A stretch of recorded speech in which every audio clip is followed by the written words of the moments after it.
அல்லேலூயா. கர்த்தருடைய பரிசுத்த நாமத்துக்கு மகிமை உண்டாகட்டும். கர்த்தர் நல்லவர், அவருடைய கிருபை என்றும் உள்ளது. இந்த நாளில் நாம் சங்கீதத்தை தியானித்தோம். 100ஆம் சங்கீதத்தில் அநேக காரியங்கள் இருக்கிறது, அநேக விஷயங்கள் இருக்கிறது. ஆனால் முதலாவது வசனத்தை தான் இன்னைக்கு தியானிக்க போகிறோம். அதில் அநேக காரியங்கள் இருந்தாலும் பாடல்களை குறித்தும், தேவனை துதிக்கிறதை குறித்தும், தேவனை மகிமைப்படுத்துகிறதை குறித்தும், அவருடைய வாசல்களில் நம்ம எப்படி பிரவேசிக்கணும், அவருடைய பிரகாரங்களில் நம்ம எப்படி நுழைய வேண்டும் என்று எல்லாம் சொல்லி கொடுக்கப்பட்டிருந்தாலும் கர்த்தருடைய பரிசுத்த நாமத்துக்கு ஸ்தோத்திரம். இங்கே என்ன நடக்கிறது என்றால், முதலாவது வசனத்தில் ஒரு வித்தியாசமான காரியத்தை சங்கீதக்காரன் எழுதுகிறார். பூமியின் குடிகளை நீங்கள் எல்லாரும் என்ன செய்யுங்கள், கர்த்தரை கம்பீரமாய் பாடுங்கள். கர்த்தரை என்ன செய்யுங்கள், கம்பீரமாய் பாடுங்கள். கம்பீரமா பாடுறதுனா என்னது? கம்பீரம் அப்படின்னு என்ன அர்த்தம்? கம்பீரம்னா என்ன செய்யறது? ஒரு கிரிக்கெட்ல கேட்ச் பிடிச்சிட்டான், கரெக்டான டைம், ஒரு ரன்னு தான் டிஃப்ரென்ஸு. இவன் கேட்ச் பிடிச்சா முடிஞ்சிச்சு, அவன் சிக்ஸர் அடிச்சா இவன் கதை முடிஞ்சிச்சு. கரெக்டாக கேட்ச் பிடிச்சிட்டான், அப்போ என்ன ஆகும்? அது என்ன ஒரு சத்தம். அதே 4 லைனில் போய் கோடம் வச்சு கேட்ச் பிடிச்சிட்டாங்கன்னா இந்த டீம் வின்னு. கர்த்தருடைய பரிசுத்த நாமத்துக்கு ஸ்தோத்திரம். இங்கே ஒரே சத்தம். இந்தியாவுக்கும் பாகிஸ்தானுக்கும், இல்லை இந்தியாவுக்கும் ஸ்ரீலங்காவுக்கும், ஏதோ ஒரு நாட்டுக்கும் நடக்கிற கிரிக்கெட்லேயே ஒரு கம்பீரம், ஒரு சத்தம், ஒரு ஆர்ப்பரிப்பு. கர்த்தருடைய பரிசுத்த நாமத்துக்கு ஸ்தோத்திரம். அப்போ நாம தேவனை பாடும்போது எப்படி பாடணுமா? கம்பீரமாய் பாட வேண்டும். கர்த்தருடைய பரிசுத்த நாமத்துக்கு ஸ்தோத்திரம். அவரை கம்பீரமாய் பாட பாட பிசாசு நடுங்குவான். ஏன்னா நமக்குள்ள என்ன இருக்கான்? வேதம் சொல்லுகிறது என்னாகமத்துல ராஜாவின் ஜெய கம்பீரம்.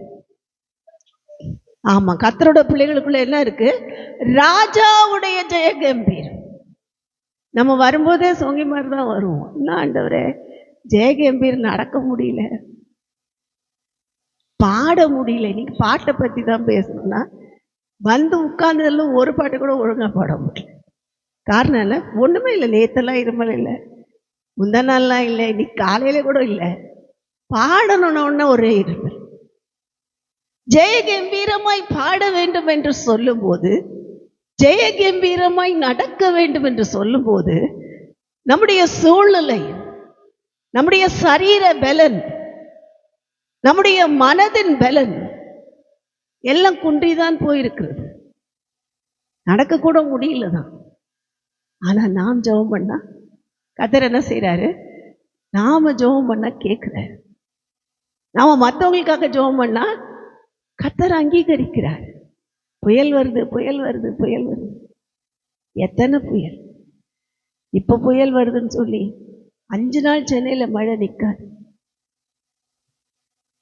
அன்னைக்குதான் ஒரு விதமான, ஏன்னா இவங்க ஒரு பக்கம் வெளியே போயிருக்காங்க, ஆஃபீஸ் போயிருக்காங்க, பாப்பா காலேஜ் போயிருக்கா.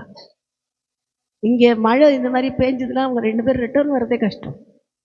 இதில் வேற அந்த கொசஸ்தல எல்லாம் நிரம்பி போச்சு, எல்லாத்தையும் உடைக்க போகிறோம், ஓப்பன் பண்ண போகிறோம்ட்டாங்க. எல்லாம் திறந்து விட்டால் நம்ம ஊரே தண்ணிக்குள்ளே இருக்கும். அங்கேருந்து ரிட்டர்ன் வருது அவ்வளோ ஈஸி கிடையாது. எல்லாரும் மணலியெல்லாம் அந்த ஆறு திறந்துட்டாங்கன்னா கம்பெனியே மிதந்தது ஏற்கனவே. அப்படிப்பட்ட சூழ்நிலைகள். ஆண்டவர் என்ன செய்தார்? முழங்கால் போடு, உனக்காக மாத்திரம் இல்லை, எல்லாருக்காக ஜெபி. அவங்க என்னமோ சொன்னாங்க, ஆனால் என்னாச்சு?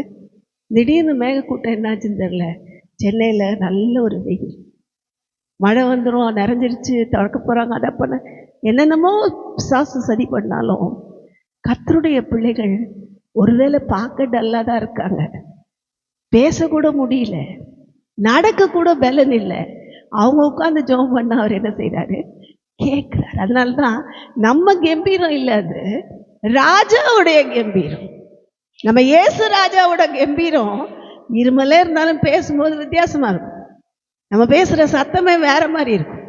இவங்களுக்காரு சும்மா வச்சுக்க சொல்றாங்க, ஏங்க அவங்கள பார்த்தா ஜுரத்திலேயே படுத்த மாதிரி இருக்கு, நல்லா நல்லா கொட்டிக்கிறாங்க. கர்த்தருடைய பரிசுத்த நாமத்துக்கு ஸ்தோத்திரம். ஆனால் வேதம் சொல்லுகிறது ராஜாவின் ஜெய கம்பீரம். அப்போ இன்றைக்கு தேவன் என்ன கொடுத்துருக்காரு நமக்கு? அதனால் இன்னைக்கு தைரியமாக போங்க. என்னால் முடியாதுன்னு சொல்லாதீங்க. ஐயோ என்னால் முடியலங்கன்னு சொல்லாதீங்க, நான் நல்லா இருக்கேன். கர்த்தர் என்னை பலப்படுத்தி இருக்கிறார். ராஜாவோட கம்பீரம் எனக்குள்ள இருக்கு. அந்த கம்பீரத்தாலே நான் ஜெயிப்பேன் என்று சொல்லுங்க. கர்த்தருடைய பரிசுத்த நாமத்துக்கு ஸ்தோத்திரம். அந்த நாளிலே எப்படி துதித்தார்கள்? கிரிக்கெட்ல பால் அடிச்சவன துதிக்கிற கத்துற கத்து அல்ல. இவர்கள் எப்படி துதித்தார்களாம்? ஆர்ப்பரித்து அலங்கங்கள் இடிந்து விழும்படி துதித்தார்கள். யோசுவாவும் ஜனங்களும் போறாங்க. எரிகோ கோட்டை முன்பாக நிற்கிறது. ஆண்டவர் சொன்னார், அப்பா 7 நாளும் போய் சுத்து, நான் சொல்ற வரைக்கும் வாயை மட்டும் திறக்காது. நீ வாயை திறந்த பிரச்சனை. ஏன்னா நீ உலகத்துல போகும்போது, நம்ம எல்லாம் உலகத்துக்குள்ள போகும்போது இங்கெல்லாம் வீரர்கள் தான், எல்லாம் வீராங்கனைகள் தான். வெளியே போனோன்னு பிரச்சனை வந்தோன்னு நம்ம வாய் திறந்து என்ன சொல்லுவோம்? நாம பேசணும்னா ஒன்று முறுமுறுப்பா இருக்கும், இல்லை அவசரமா இருக்கும். இங்க இப்பெல்லாம் கேட்டுட்டு போயிட்டு ஏதோ ஒரு பிரச்சனை வந்தோன்னு அது எங்க நடக்கும்? அதெல்லாம் அப்படிலாம் முடியாது, அதெல்லாம் என்னால் செய்ய முடியாதுங்க அப்படின்னு நாமளே என்ன பண்ணுவோம்? நமக்கு தடை போட்டுருவோம். அதனால் ஆண்டவர் சொல்லிட்டாரு, இஸ்ரவேல் ஜனங்களை நல்லா தெரியும் அவருக்கு, இவங்க முறுமுறுப்பிலே பழகினவர்கள், அதனால என்ன செய்யாத, வாயே திறக்காத. 7 நாள் அமைதியா சுத்தி, 7ஆவது நாள் கூட நீ அமைதியா சுத்து, 7 தடவை சுத்து. 7ஆம் தடவை வரும்போது பூரணமாய் நீ உன்னுடைய வேலையை செஞ்சு முடிச்சிட்டதுக்கு அப்புறம் கம்பீரமாய் துதி. அவர்கள் ஆர்ப்பரித்தார்கள், துதித்தார்கள், பாடினார்கள், தேவனை புகழ்ந்தார்கள். எவ்வளோ பெரிய கோட்டை அது! 10 தேர் ஓடுமா அந்த கோட்டை சுவரில், அது மேலே ரோடு மாதிரி இருக்குமா, அவ்வளோ பெரிய கோட்டை. துதிக்க ஆரம்பித்தார்கள்.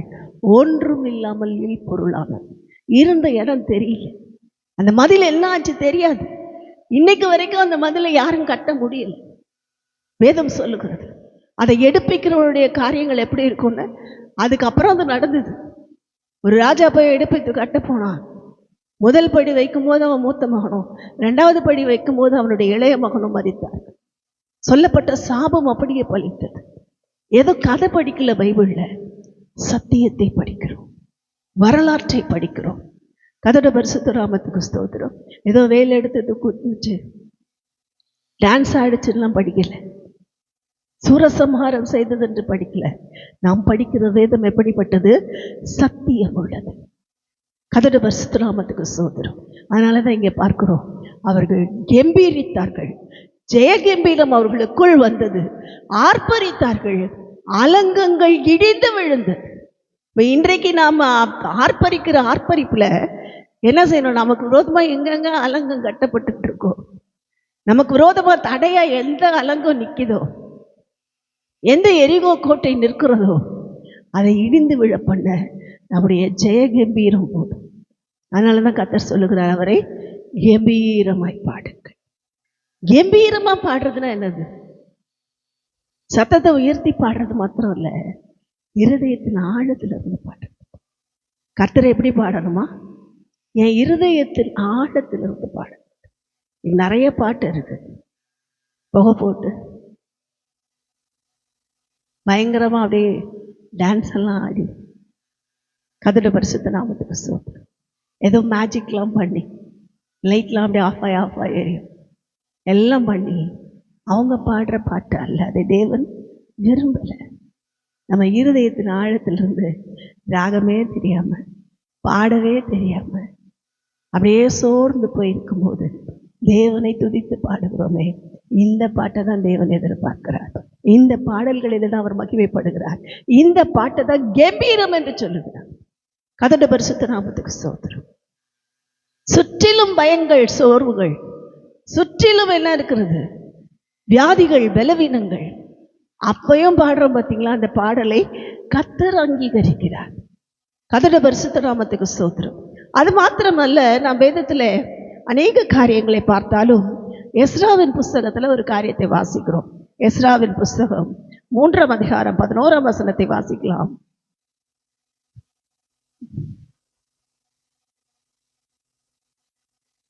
எஸ்ரா 3:11.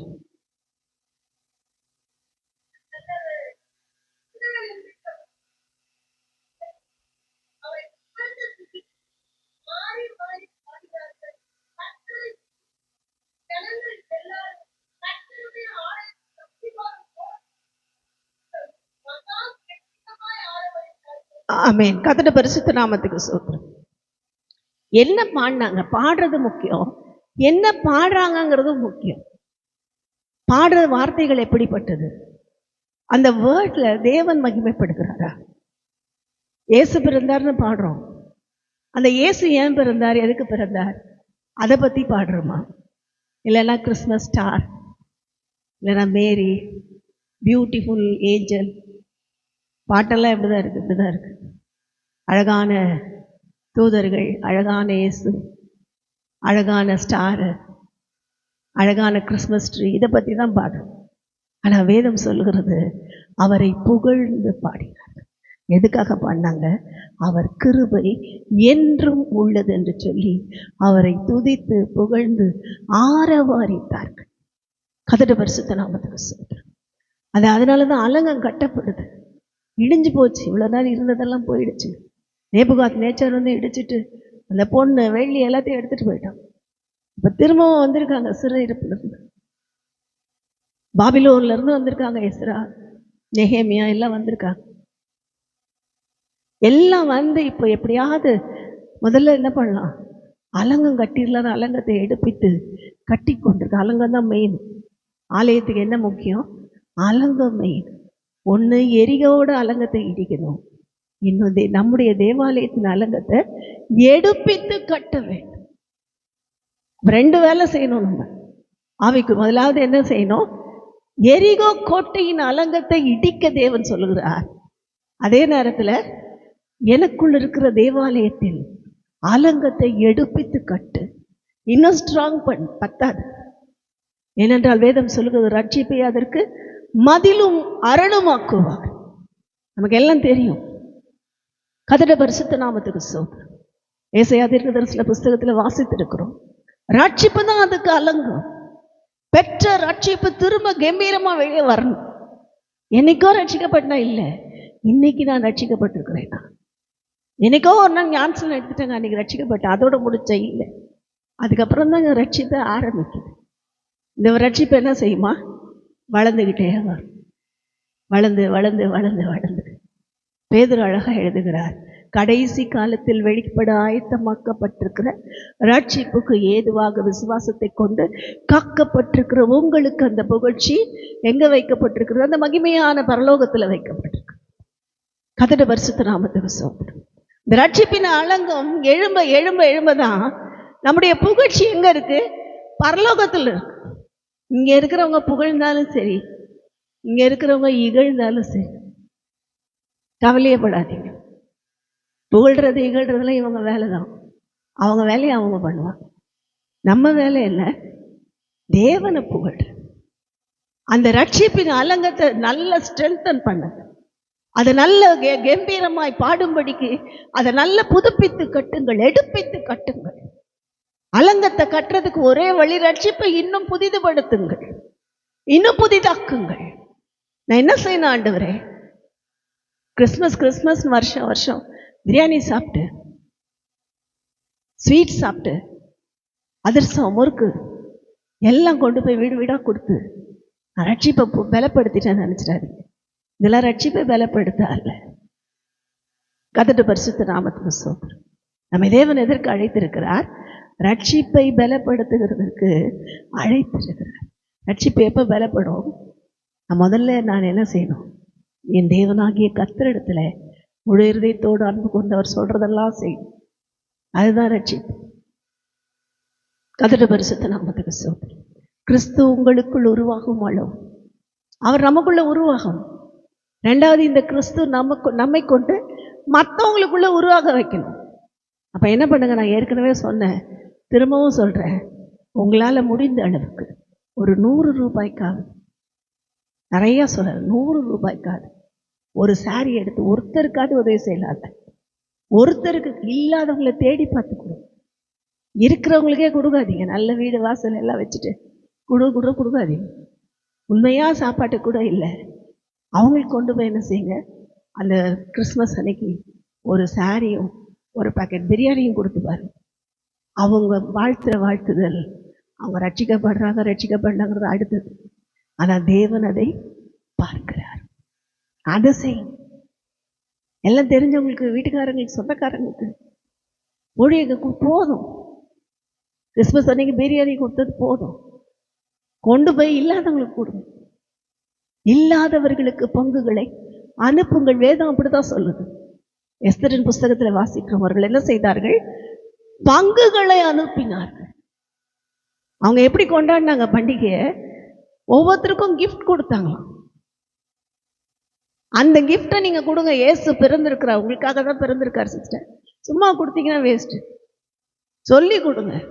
இயேசு உங்களுக்கு தான் பிறந்திருக்கார், உங்களுக்காக தான் மரித்தார், இனி அவர் உங்களுக்காக தான் வரப்போறார். அவரை நம்புங்க, அவர் உங்களுக்கு பெரிய அற்புதம் செய்வார். சொல்லி இதை கொடுத்துட்டு வாங்க. சொல்லிட்டு வாங்க, இங்கே ஒரு சபை நடக்குது, வந்து பாருங்க. அவ்வளோதான். இதுதான் நம்ம வேலை. நம்ம வேலை என்ன? இந்த வேலை தான். அதுக்கப்புறம் இங்கே வந்தால் நான் ஆவியானவர் பார்த்துக்கிறேன், ஆவியானவர் நடத்துவார். இப்போ செய்ய வேண்டியதை கரெக்டாக செய்யும். நல்லா போங்க சிஸ்டர் அப்படிங்க, நல்லா சொல்லிட்டேன். நீங்கள் அங்கே பக்கத்தில் சிபிஎம் இருக்கு, அங்கே போங்க சொன்னீங்கன்னா கர்த்தருக்கு நீங்கள் கணக்கு கொடுக்கணும். என்ன கொடுக்கணும்? கணக்கு கொடுக்கணும். வாங்க சிஸ்டர், 10 ரூபாய் நீங்கள் உங்களை கூப்பிட்டு போனால் எனக்கு 10 ரூபாய் கொடுக்குறாங்க, அதனால் இந்த மீட்டிங்க்கு வாங்க.